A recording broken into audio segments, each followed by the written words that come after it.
الصلاۃ والسلام علیک یا سیدی حبیبی یا رسول اللہ۔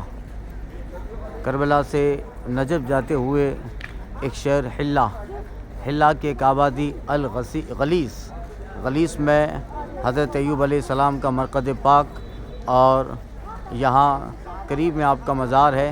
یہ وہ جگہ ہے جہاں حضرت ایوب علیہ السلام ایک مدت مدید تک تشریف فرما رہے، اور یہ آپ کی اہلیہ محترمہ حضرت بی بی رحمہ کا مزار پاک۔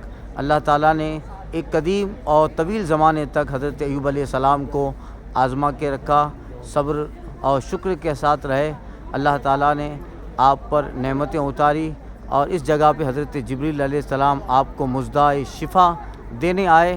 آپ نے غسل فرمایا، جہاں آپ نے غسل فرمایا وہ کنواں بھی موجود۔ یہ وہ کنواں ہے جہاں ایک طویل مرض کے بعد، صبر اور شکر کے بعد، جناب ایوب علیہ السلام صابر و شاکر جب رہے، اللہ تعالیٰ نے حضرت جبریل کے ذریعہ ان پر نعمتیں اور مژدہ شفا لے کر جو جناب جبریل تشریف لے آئے۔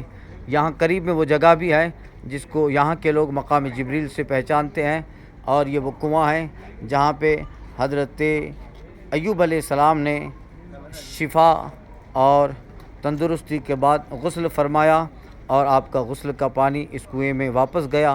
زمانہ قدیم اور طویل عرصے تک یہاں پانی جاری ہے، اور لوگ برکت کے لیے، تبرک کے لیے پانی لے جاتے ہیں، اور یہاں کے لوگ اس کنویں کا کنیکشن یا بیرونی طور پر باہر دے دیا ہے، جہاں کنویں کا کنیکشن ہے، لوگ پانی تبرک کے لیے حاصل کرتے ہیں۔ یہ کنواں اس اعتبار سے بھی بڑا اعلیٰ اور اہم ہے کہ اللہ کے پیغمبر حضرت ایوب علیہ السلام، جن کا اللہ تعالیٰ نے ذکر فرمایا، آپ کی ذات پاک سے اس کنویں کو نسبت ہے۔ کربلا سے نجف جاتے ہوئے سٹی حلہ، وہاں کا ایک علاقہ غلیس۔ السلام علیکم ورحمۃ اللہ وبرکاتہ یا نبی ایوب علیہ السلام۔